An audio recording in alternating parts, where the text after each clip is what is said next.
সন্ধ্যায় আমি ভাবি আর মা ড্রয়িং রুমে বসে টিভি দেখছিলাম। মা হঠাৎ করে ভাবিকে বলল, তোমার চোখের উপরে এটা কিসের দাগ বৌমা, কিভাবে এটা হয়েছে? তখন ভাবি আমতা আমতা করে বলল, কই দাগ মা, এটা কিছু না, এটা এমনিতেই। মার কথা বাড়ালো না, শুধু এটুকুই বলল, সব কথা লুকিয়ে রাখতে নেই বৌমা, এতে সমস্যা বাড়ে আর কষ্ট কমে না। তখন ভাবি হাসার চেষ্টা করে বলল, আমি পড়ে গিয়েছিলাম মা, এছাড়া কিছুই না। মা অবাক হয়ে বলল, কোথায় পড়ে গিয়েছিলে তুমি আর কিভাবে? ভাবি তাড়াহুড়া করে বললেন, বাথরুমে পড়ে গিয়েছিলাম। মা আর কিছু বলল না। মা চুপ হয়ে গেল। ভাবি আর কিছু বলল না, ড্রয়িং রুম থেকে চুপচাপ নিজের রুমে চলে গেল। রাত তখন 2টা বাজে। হঠাৎ করে কারোর কান্নার শব্দে আমার ঘুম ভেঙে গেল। বিছানায় বসে ভালো করে খেয়াল করলাম, কান্না আসছে ভাবির ঘর থেকে। ভাবি কান্না করছে, কিন্তু সেই কান্নার গলা যেন বড় না হয়, বাইরের কে যেন তার কান্নার শব্দ না শুনে এই চেষ্টাও করছে ভাবি। এরই মধ্যে ভাইয়ার গলাও শোনা গেল, কিন্তু কি বলছে ভাইয়া তা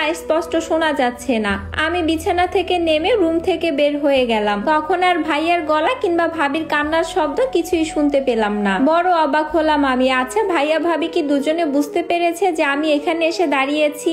এ কথা ভাবতে ভাবতে আবারও আমি আমার রুমের দিকে চলে আসলাম। আমি কয়েকদিন ধরেই লক্ষ্য করছি আমাদের হাসি খুশি ভাবিটা সেরকম ভাবে আর হাসছে না। কয়েকদিন ধরে কেমন যেন নিভে গিয়েছে দপ করে। সব সময় চুপ থাকে, কাজ শেষে আমার সাথে বেশি একটা আড্ডা দেয় না, সারাক্ষণ নিজের ঘরেই বসে থাকে, দরজা আটকিয়ে রাখে। অথচ বিয়ের এই 3 বছরে কোনোদিনও দরজা আটকিয়ে এইভাবে নিজে একা একা চুপ করে মনমরা হয়ে থাকতে দেখিনি। মা বিছানায় বসে তবজি পড়ছে। আমি মার পাশে গিয়ে বসলাম। মাকে বললাম, ভাবির চোখের উপরে যে একটা দাগ, এই দাগটা কোনো মারের দাগ। বাথরুমে পড়ে গিয়ে চোখের উপরে এভাবে দাগ হবে না নিশ্চয়ই। আমার কেন জানি মা মনে হচ্ছে এটা দরজার আঘাতে কিংবা টেবিলের কোনো কোনায় ভাবি পড়ে গিয়ে চোখে এরকম ব্যথা পেয়েছে। আমি মাকে এসব কথা বলছি, কিন্তু একটা অদ্ভুত বিষয় হলো মা আমার সাথে এসব বিষয় নিয়ে কথা বলতে আগ্রহ হচ্ছে না। আমি বিরক্ত হয়ে মাকে বললাম, মা, গতকাল রাতে ভাবির কান্নার শব্দ আর ভাইয়ের রাগান্বিত কণ্ঠ শুনে গতকাল রাতের বেলা আমি ওদের রুমের সামনে গিয়েছিলাম। এ কথা শোনা মাত্রই মা আমার দিকে চোখ গরম করে তাকালেন। তারপর আমাকে বকা দিয়ে বলল,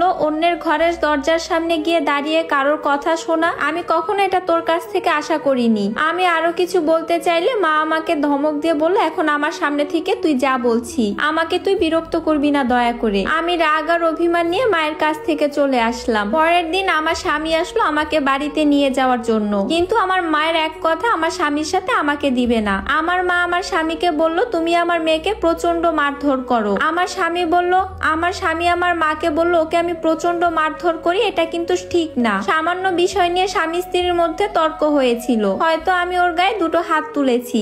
এমন সময় ভাইয়া এসে বলল, 2টো তোলো আর একটা তোলো, সেটা বড় কথা নয়, বড় কথা হলো তুমি আমার আদরের বোনের গায়ে হাত তুলেছো। প্রথমবার শুনেছি, সেজন্য তোমাকে আমি কিচ্ছু বলছি না। নেক্সট টাইম তুমি আমার বোনের গায়ে হাত তুলবে না। ছোটবেলা থেকে একটা ফুলের টোকাও আমরা ওর শরীরে লাগতে দেইনি। ও আমার বড্ড আদরের বোন, আর তুমি ওকে মারধর করবে, এটা তো আমি মেনে নিতে পারবো না। এরপর আমার স্বামী আমার মার ভাইকে বলল, আমি তো শুধু শুধু ওর গায়ে হাত তুলিনি, ওর কিছু বদ অভ্যাসের জন্যই আমি ওর গায়ে হাত তুলেছিলাম। তারপর মা বলল, ব্যাস, আর কোনো কথা আমি শুনতে চাই না। আমার মেয়ে কেমন মেয়ে সেটা আমার চেয়ে কেউ ভালো জানে না, তাই ওর কোনো বদ অভ্যাস আছে সেটা আমি বিশ্বাস করি না। মা আমাকে বলল, তুই তোর স্বামীকে নিয়ে তোর রুমে যা, আজকে থাক, আজকে আর যেতে হবে না, কালকে দুজন মিলে চলে যেও। এ কথা বলে মা আর ভাইয়া তাদের রুমে চলে গেল। বেডরুমের ভিতরে ঢুকে আমার স্বামী আমার হাতটি ধরে বলল, সরি, তোমার গায়ে হাত তোলা আমার একদমই উচিত হয়নি। আমি অবাক হয়ে আমার স্বামীর দিকে তাকিয়ে রইলাম। মনে মনে ভাবলাম, ভুল তো আমি করেছি, ক্ষমা তো আমার চাওয়া উচিত,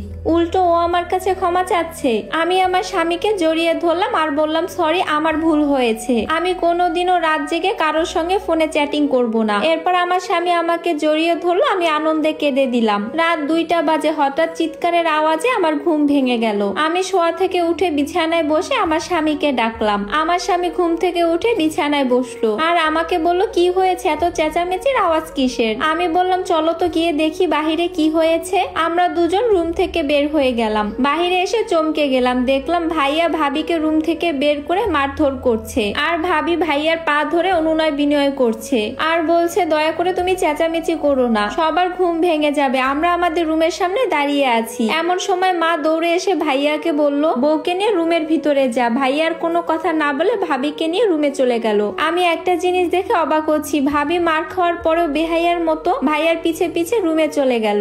আমি সত্যিই খুব অবাক হলাম। আমি হলে এই রাতে ওই রুমের মধ্যে আর ঢুকতাম না। যে আমাকে মারবে আর আমি কিনা তার সাথে গিয়ে এক রুমে থাকবো, অসম্ভব। কিন্তু বুঝতে পারলাম আমার ভাবি একজন মাটির মানুষ। মা আমাকে দেখে বলল, জামাইকে নিয়ে তুই রুমের ভিতরে যা। আমি আর আমার স্বামী রুমের ভিতরে চলে আসলাম। পরের দিন সকালবেলা কলিং বেলের শব্দে আমি দরজা খুলে চমকে উঠলাম। বাসার ভিতরে প্রবেশ করলো ভাবির বাবা। আমি আমতা আমতা করে তাকে সালাম দিয়ে বললাম, কেমন আছেন আপনি আঙ্কেল? সে বলল, আমি ভালো আছি মা, তুমি কেমন আছো? আমি বললাম, এই তো ভালো আছি। আপনি ড্রয়িং রুমে বসুন, আমি ভাবিকে ডেকে দিচ্ছি।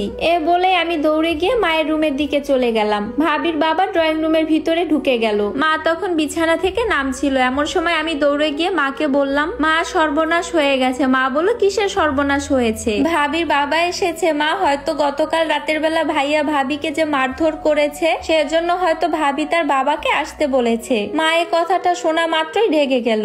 উত্তেজিত হয়ে বলল, বউয়ের এত বড় সাহস কি করে হয়? স্বামী মারধর করেছে, সেজন্য বাবার বাড়ির লোকজনদেরকে বলতে হবে? আর তার বাবাই বা কি রকম মেয়েকে মারধর করেছে তা শুনেই চলে আসলো। এ কথা বলেই মা রুম থেকে বের হয়ে গেল।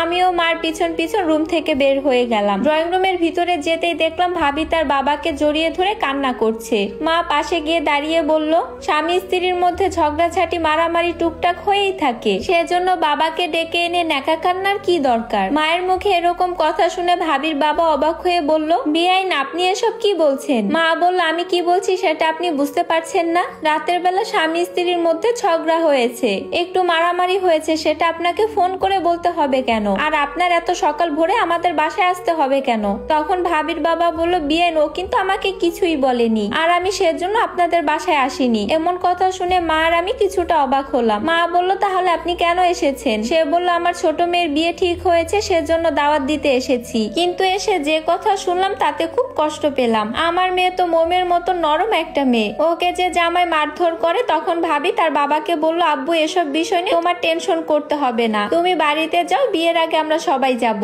ভাবির বাবা মাকে বলল, বিয়ের যেখানে আমার মেয়ে এত মারধর সহ্য করে ও সংসার করতে রাজি, এখানে আমার আর কি বলার আছে? আমি আসি, আপনারা সবাই বিয়েতে আসবেন, খুশি হব। এ কথা বলে ভাবির বাবা ড্রয়িং রুম থেকে বের হয়ে চলে গেল। আমরাও যে যা রুমের দিকে চলে গেলাম। ভাবি দরজা খুলে ভাইয়ার হাত থেকে ব্যাগ নিয়ে বলল, আব্বু এসেছিল। ভাইয়া কিছু না বুঝেই উত্তেজিত হয়ে ভাবিকে আবার মারধর করতে লাগলো। আর বলল, তোর বাবার কাছে নালিশ করেছিস, সেজন্য তোর বাপ এসেছে তাই না? তোকে নিয়ে যায়নি কেন? এ কথা বলে ভাবির গালে চর বসিয়ে দিল। ভাবি গাল চেপে ধরে বলল, আমাকে তুমি মারছো কেন? আসল কথা তো তুমি আগে শুনবে। ভাইয়া বলল, তোর কথা আমি কি শুনবো? তোর বাপকে ডেকেছিস, তোর বাপের সাথে তুই চলে গেলি না কেন? ভাইয়া আবারও হাত তুলে ভাবিকে মারবে। এমন সময় আমার স্বামী ভাইয়ার হাত ধরে ফেললো। আপনি অহেতুক ভাবিকে মারধর করছেন কেন? ভাবি প্রতিবাদ করছে না বলে কি আপনার সাহস দিন দিন বেড়ে যাচ্ছে? এমন সময় মা এসে পাশে দাঁড়িয়ে বলল, ও যদি ওর বউকে মারে তাহলে তোমার সমস্যা কি? এরপর মা আর ভাইয়াকে আমি বললাম, আমার স্বামী যদি আমাকে মারে তাহলে তোমাদের সমস্যা কি? আমার কথা শুনে মা বলল, কি বললি তুই? এত বড় কথা তুই বলতে পারলি? আমি বললাম, মা তোমার কাছে এটা বড় কথা মনে হচ্ছে,